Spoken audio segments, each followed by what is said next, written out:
오늘 주실 말씀은 고린도전서 12장 22절부터 25절까지의 말씀입니다.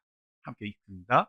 그뿐 아니라 더 약하게 보이는 몸의 지체가 도리어 요긴하고 우리가 몸에 덜 귀히 여기는 그것들을 더욱 귀한 것들로 입혀주며 우리의 아름답지 못한 지체는 더욱 아름다운 것을 얻느니라.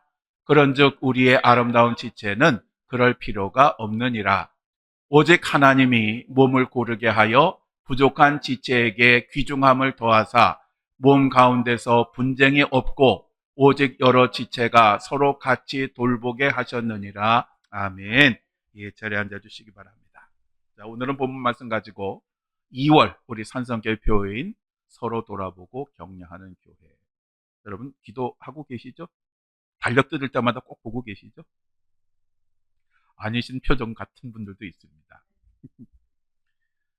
예전에 빨간 머리의 폴란드 소년이 피아니스트가 되고 싶어서 참 열심히 노력을 했습니다.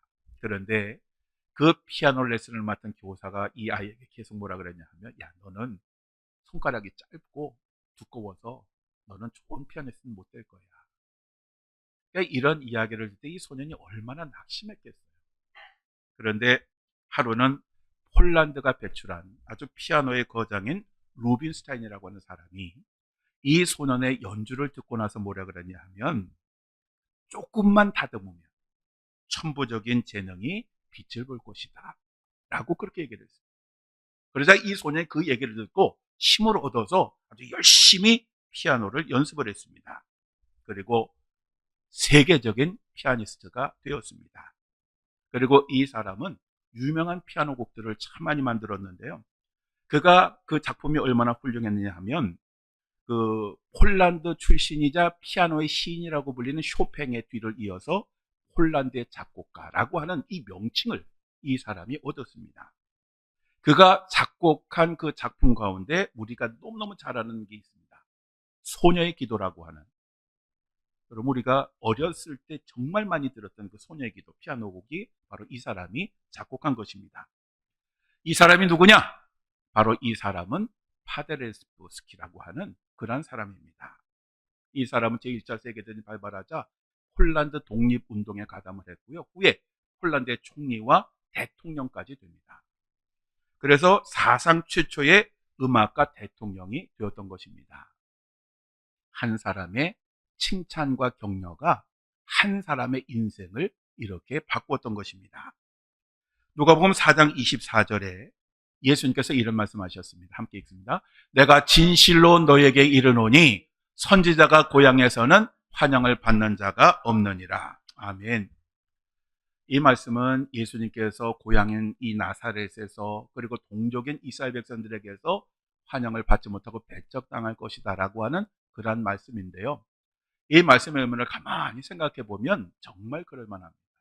여러분, 선교사가 자기 고향에서 환영을 못 받는 이유가 무엇일까요?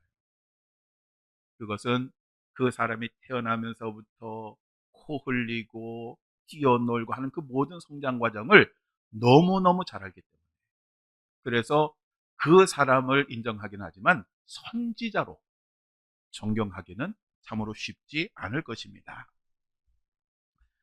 저의 누나는 저희 신학교 2년 선배입니다. 2년 선배면 대단한 선배죠. 그런데 제가 목사 안수를 받자마자 저희 아버지가 불러다 놓고 하시는 말씀이, 이제 동생은 목사가 되었으니 이제는 함부로 대하지 마라. 그리고 제 2년 남동생이, 그러니까 누나의 4년 후배죠, 신학교. 그러면 더 무서운 선배인데 그럼에도 불구하고 아버지가 똑같이 당부하셨습니다. 그래서 저희 누나는 지금도 저희들을 대할 때 굉장히 조심스러워합니다. 그런데 이런 경우가 얼마나 되겠습니까? 저는 설교를 준비할 때 제 설교의 최고의 평가자를 누구로 생각하느냐 하면 가족으로 생각합니다. 왜냐하면 이 가족들은 저의 모든 허물까지도 다 아는 그런 사람들이기 때문에 그렇습니다. 그래서 가족들이 설교에 은혜 받았다 그러면 설교를 잘한 거고, 아무 얘기도 안 하면 설교를 못한 겁니다. 물론 교인들이 은혜를 받았다고는 힘이 나죠. 힘이 나지만 교인들은 인사말로도 얼마든지 할 수 있잖아요. 근데 가족들은 인사말로는 별로 안 하거든요. 그래서 저의 설교 평가 기준은 가족들입니다. 그런데 요즘은 설교 준비하는 게 별로 신나지 않습니다. 왜냐하면 저의 딸이 예전에는 제 설교가 가장 좋다고 그랬었거든요. 그래서 저는 그걸 믿었습니다. 믿었는데 요즘은 설교를 잘 듣질 않습니다. 잘 듣지 않는 게 안 듣는 것 같아요. 그러니까 저희 이제 가족이 이제 셋이 됐잖아요. 딸이 있고 사위가 있고 저희 집 사람이 있는데 이 딸하고 사위는 지금 전주에서 다른 교회를 출석하고 있습니다. 그러니까 뭐 그 교회에서 당연히 충실을 해야죠. 그럼에도 불구하고 내 설교를 듣지 않는 것을 가만히 생각해 보면 그게 아빠 좋으라고 한 소리 같아 라는 그런 느낌이 들어요. 그리고 또 하나, 저희 집사람도 요즘 설교 은혜 받았다는 소리를 거의 안 합니다. 그래서 내가 설교에 문제가 좀 있나 보다. 그래서 요즘은 설교를 준비하거나 팀티 성경 공부 준비할 때 신나서 하는 게 아니고 그냥 합니다. 그러니까 이 세상에요, 칭찬과 격려가 필요 없는 사람은 하나도 없습니다. 어떤 사람도 이것이 반드시 필요합니다. 소위 대는 교회의 특징이 뭐냐 하면요, 그 교회에 가면 칭찬과 격려가 넘칩니다. 뭐 별거 아닌 것 같아도 항상 칭찬해주고 격려해주고, 그러니까 다들 열심히 합니다.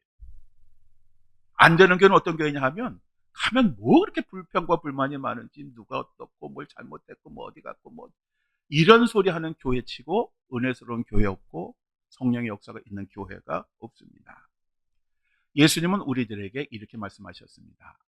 이와 같이 너희도 명령받은 것을 다 행한 후에 이르기를 우리는 무익한 종이라 우리가 하여야 할 일을 한 것뿐이라 할지니라. 아멘. 당연한 말씀입니다. 어제 오후에 저희 연수동 지방 장로 자격 심사하러 제가 갔었거든요. 그래서 이제 장로님들 그 자격에 관해서 이제 여러 가지 질문을 하고 듣는 그런 시간이었는데, 그 중에 이제 어떤 장로님에게 물었습니다. 장로님이 교회에서 헌신하고 봉사를 하는데 힘든 게 뭐냐? 그랬더니 그분이 하는 얘기가, 저도 뭐 나름대로 열심히 헌신하고 봉사를 하는데 사람들이 좀 몰라줄 때 마음이 많이 좀 속상합니다. 물론 그걸 기대하면서 한 건 아니지만 그래도 사람들이 몰라주고 잔소리하면 괜히 마음이 속상합니다 라고 대답을 하더라고요. 우리가 하나님의 일을 할 때에는 예수님의 말씀처럼 해야 됩니다. 우리가 무엇을 해도 무익한 종이 할 바를 했다. 내가 당연히 해야 되는 일을 했기 때문에 이것 때문에 내가 칭찬을 듣고 또 이런 이야기를 들을 거는 없다라고 하는 그런 고백을 하는 사람은 해야 됩니다. 그런데 이 말이요, 다른 사람들도 너는 그거 당연한 거야, 장로면 권사면 집사면 당연히 하는 거지 라고 생각해서 된다는 말은 아닙니다.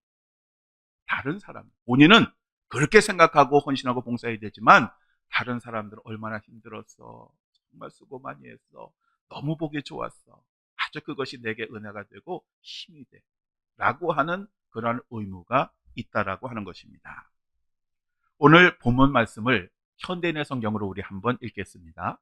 몸 가운데 약해 보이는 지체가 오히려 더 필요합니다. 우리는 몸 가운데서 별로 중요하게 생각되지 않는 부분을 더욱 중요하게 여기고 또 별로 아름답지 못할 부분을 더욱 아름답게 꾸밉니다. 그러나 아름다운 부분에 대해서는 그럴 필요가 없습니다. 이처럼 하나님께서는 하찮은 부분을 더욱 귀하게 여겨 몸의 조화를 이루게 하셨습니다. 그래서 몸 안에 분열이 없이 모든 지체가 서로 도와 나갈 것을 있게 하신 것입니다. 아멘. 교회는 수많은 사람이 있고 다양한 사람이 있습니다. 능력이 탁월한 사람도 있고 그렇지 못한 사람도 있습니다. 또 사회적으로 성공한 사람도 있고 그렇지 못한 사람도 있습니다. 부자인 사람들도 있고 가난한 사람들도 있습니다. 이 모든 사람들이 하나의 몸, 교회를 이루는 것입니다. 그런데 만약에 강한 자들이 또 가진 자들이 그들만의 리그를 만든다라고 하면 교회가 어떻게 되겠습니까? 우리 하나님은 우리가 약해 보이는 지체가 오히려 더 필요하니 더 중요하게 여기고 더 아름답게 꾸미라고 신신당부하십니다. 왜냐하면 강하고 약한 것들이 조화를 이룰 때 그 몸이 건강한 것이고, 그런 사람들이 조화를 이룰 때 건강한 교회가 되기 때문에 그렇습니다. 만약에 그렇지 않고 따로따로 자기를 주장한다라고 하면 그러한 그 몸이 어떻게 건강할 수가 있겠습니까? 서울의 어느 동네에 동네를 청소하는 미화원이 있었습니다. 근데 이 미화원은 항상 자기 자신의 직업에 대해서 회의를 느꼈습니다. 그래서 언젠가는 내가 이것을 때려치우고 만다 라고 하면서 늘 하는 일에 대해서 불평과 원망을 하였습니다. 그는 하루하루가 얼마나 지겹고 힘들었는지 모릅니다. 그런데 언제부터인가 이 사람의 얼굴이 밝아졌습니다. 청소를 하면서 노래도 불렀습니다. 왜 이 사람이 이렇게 갑자기 변화되었느냐? 그것은 아내의 격려 한마디였습니다. 그 아내가 뭐라 그랬냐 하면, 자기의 그 남편 덕분에 이 쓰레기로 뒤덮일 이 동네가 너무너무 깨끗해서 나는 당신이 너무너무 고맙고 좋다고, 이렇게 이 한마디를 한 거예요. 그러니까 그 한마디를 듣고 나서 이 미화원의 생각이 완전히 달라집니다. 그렇게 지겹던 일들이 그렇게 좋아지고 괴로웠던 것들이 그렇게 기쁨을 하게 되었다는 것입니다. 우리는 가장 이상적인 교회, 교회다운 교회로 어느 교회를 꼽습니까? 초대교회를 꼽습니다. 그래서 오늘 교회가 본질을 잃어버리고 방황하게 되니까 나오는 이야기가 초대교회로 돌아가자라고 그렇게 이야기를 합니다. 초대교회는 주변의 어려운 상황 속에서도 아주 힘을 내고 큰 사역을 했습니다. 그런데 그들이 그런 일을 할 수 있었던 것은 그들이 탁월했기 때문은 절대로 아닙니다. 우리가 잘 아는 것처럼 예수님의 제자들을 비롯해서 초대교회 성도들은 세상적으로 볼 때는 별 볼 일 없는 그런 사람들이었습니다. 또 초대교회에 예수님을 따르던 대부분의 사람들도 사회의 주류가 아니라 비주류였습니다. 그럼에도 불구하고 그들이 위대한 사역을 할 수 있었던 것은 위로는 성령의 역사가 있었지만 이 옆으로는 서로 돌아보고 격려하고 칭찬하고 그리고 섬기게 힘을 썼기 때문에 그렇습니다. 빌립보서 2장 2절에서 4절 우리 함께 읽겠습니다. 마음을 같이하여 같은 마음을 가지고 뜻을 합하며 한 마음을 품어 아무 일에든지 다툼이나 허용으로 하지 말고 오직 겸손한 마음으로 각각 자기보다 남을 낮게 여기고 각각 자기 일을 돌볼 뿐더러 또한 각각 다른 사람들의 일을 돌보아 나의 기쁨을 충만하게 하라. 아멘. 이게 초대교회의 모습이었습니다. 초대교회 성도들은 예수님의 마음으로 같은 마음을 가졌고 같은 뜻을 가졌고 같은 사랑을 가졌습니다. 이 같은 것을 가지고 함께 애를 쓰고 수고했습니다. 서로를 돌아보고 서로를 격려하고 서로 함께 나누었습니다. 그래서 이렇게 서로 부족한 것을 채워주었더니 그 약한 교회가 강한 교회가 되고 하나님께 쓰임받는 그런 교회가 되었다는 것입니다. 교회에 교인들이 아무리 많아도 마음이 하나 되지 못한 교회는 아무 일도 할 수 없습니다. 비록 교회는 작을지라도 예수 그리스도 안에서 같은 마음, 같은 사랑, 같은 뜻을 가지고 기쁨으로 섬기는 교회가 큰 일을 감당할 수가 있는 것입니다. 저는 우리 산성교회 소망이 있는 것이 바로 이것 때문입니다. 지금은 비록 작지만 적은 인원이 모여서 예배를 드리지만 언젠가 때가 되면 하나님께서 우리 교회를 통해서 초대교회와 같은 그러한 일을 이루시지 않을까. 그래서 그때까지 우리가 그런 교회의 모습을 잘 간직해서 우리 산성교회가 작지만 건강한 교회가 되었으면 좋겠다라는 그런 생각을 합니다. 여러분, 그 기도원 300용사 아시죠? 잘 모르시는 분들 계신 것 같은데, 사사시대에 미디안과 아말렉 족속과 동방 사람들이 연합을 해서 군대를 만들어서 이스라엘을 전격적으로 침공을 합니다. 그리고 그들은 보이는 대로 약탈을 하나도 하여간 남겨두질 않았습니다. 그러니까 이스라엘 백성들이 하여간 그 모든 걸 다 빼앗기니까 이제 먹을 것조차도 없는 그런 상황에 이르게 됩니다. 그래 그제서 이스라엘 백성들이 자기들의 죄를 깨닫고 하나님 앞에 회개하면서 하나님 제발 이번만은 우리가 좀 구해달라고 너무너무 힘들다고 그렇게 호소를 합니다. 그래서 하나님께서 그때 그들을 구원할 그러한 사사로 기드온을 선택을 하셨습니다. 그런데 문제는 이 기드온입니다. 이 기드온이라고 하는 사람은 정말 소심하고요, 겁도 많고요, 전쟁 경험도 없고 지휘관도 해본 적이 없습니다. 게다가 이 기드온은 정말 의심도 많고 믿음이 코딱지만한 그런 사람이었습니다. 그래서 하나님께서 이 기드온을 사사로 이제 부르시면서 네가 이스라엘 군대를 끌고 나가 싸우면 반드시 승리할 것이다 라고 그렇게 얘기를 했습니다. 그러면 하나님을 믿는 사람이면 아멘하고 가야 되잖아요. 근데 기도는 갈 생각이 추워도 없었습니다. 하나님, 어떻게 우리가 이깁니까? 그건 불가능한 겁니다. 그러면 정말 그렇다면 표정을 좀 한번 보여주세요. 제가 기적을 보면 제가 믿고 가겠습니다.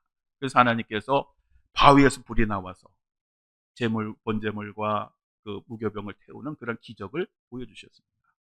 여러분, 바위에서 불이 나와서 태워버린다. 얼마나 놀라운 일입니까? 그러니까 기드온이 요거에 조금 감동은 받았습니다. 그래가지고 나갈까라고 생각하다가 그래도 안 되니까 또 하나님께 뭐라 그러냐. 하나님, 그것만 갖고는 안 되겠습니다. 좀 또 다른 기적도 한번 보여주십시오. 제가 양털을요, 들에다 이렇게 놓을 테니까 밤에 새벽 이슬에 그것이 흠뻑 젖되 주변은 전혀 젖지 않는 그런 기적을 한번 보여주십시오. 하나님도 참 착하세요. 그런 면에서는. 하나님 인내를 가지고 그래 좋아. 그래서 다음날 이 기드온이 그 양털을 짰더니요, 물이 어마어마해. 그릇에 가득 찼는데 주변 땅은 전혀 젖지 않았습니다. 그러니까 이건 놀라운 기적이잖아요. 그래서 이렇게 되니까 이제 이 기드온이 갈만하는데 또 뭐라 그러냐. 하나님, 요것만 갖고는 제가 안 되겠고 다시 한번 혹시 뭐 우연일지 모르니까 이번에는 양털만 마르고 주변 땅은 흥건히 적게 한번 보여주십시오. 하나님께서 이 세 번째 요구도 들어주셨습니다. 새벽에 보니까 진짜로 양털은 전혀 젖지 않았는데 주변이 젖었습니다. 그래서 기도는 이제 더 이상 할 말이 없으니까 군인들을 이끌고 전쟁터로 갔습니다. 그런데 문제는 전쟁터로 갔더니 적들이 얼마나 많으냐 하면 성경의 표현에 의하면 메뚜기 떼와 같이 많다. 그러니까 이게 어마어마한 거예요. 그런데 이스라엘 군대 숫자는 얼마냐면 33,000명입니다. 33,000명으로 메뚜기 같은 적들을 상대한다? 어려운 거죠. 그래서 이 기도원에게 필요한 건 뭐냐면 병력을 빨리 보강하는 겁니다. 그런데 하나님께서 기도원에 뭐라고 그러시냐면, 야, 지금 그 병력 갖고 싸우면 니들은 니들이 이기려면 병력 수를 줄여야 돼 라고 하십니다. 그래서 결국 줄인 숫자가 300명입니다. 300명이 됐더니 하나님 뭐라 그러십니까? 자, 이제 됐어. 그 정도면 이길 수 있어. 당장 공격해. 그래서 이 기드온이 야음을 이용해서 이 300명의 군사를 데리고 기습 공격을 해서 적들을 완전히 무찌릅니다. 뿐만 아니라 요단강까지 건너가서 그 미디언의 세바와 그 살문나라고 하는 두 왕까지 아예 죽여버리는 완전한 승리를 거두게 됩니다. 이 이야기에서 볼 수 있듯이 전쟁에서 중요한 것은 군대의 많고 적음이 아니라 그 군대가 하나 되었느냐 하나 되지 못했느냐, 바로 이것이라고 하는 것입니다. 우리 산성교회도 서로 사랑하고 서로 돕고 서로 격려하는 그러한 교회가 되어야 합니다. 왜냐하면 그때의 성령이 역사하시기 때문입니다. 다른 마음, 다른 뜻을 가지고 있는 교회는 성령이 역사하시지 않습니다. 사랑하는 성도 여러분, 제가 성경 몇 구절을 여러분에게 보여드리려고 합니다. 왜냐하면 제가 아무리 얘기해도 하나님께서 얼마나 우리가 서로 격려하고 사랑하기를 원하시는지 실감을 못하기 때문에 그렇습니다. 자, 우리 성경 몇 개 읽습니다. 이사야 35장 3절에서 4절입니다. 너희는 약하고 힘없는 자들을 격려하고 붙들어주며. 자, 다음 히브리서 10장 23절 24절입니다. 또 약속하신 이는 미쁘시니 우리가 믿는 도리의 소망을 움직이지 말며 굳게 잡고 서로 돌아보아 사랑과 선행을 격려하며, 다음입니다. 왕이 제사장들에게 그들의 직분을 맡기고 격려하여 여호와의 전에서 직무를 수행하게 하고, 다음입니다. 또 형제들아, 너희를 권면하노니 게으른 자들을 권계하며 마음이 약한 자들을 격려하고 힘이 없는 자들을 붙들어주며 모든 사람에게 오래 참으라. 자, 마지막 한 절입니다. 여러분도 알고 있겠지만 우리는 아버지가 자기 자식에게 하듯 여러분 한 사람 한 사람을 격려하고 위로하고 권면하여 여러분을 영광의 나라로 부르신 하나님을 기쁘게 하는 생활을 하라고 했습니다. 아멘. 여러분, 우리 서로 격려합시다. 서로 핀잔 주고 잔소리하지 말고 잘했다고, 못해도 잘했다고, 못생겨도 예쁘다고 이렇게 칭찬하면 다 잘합니다.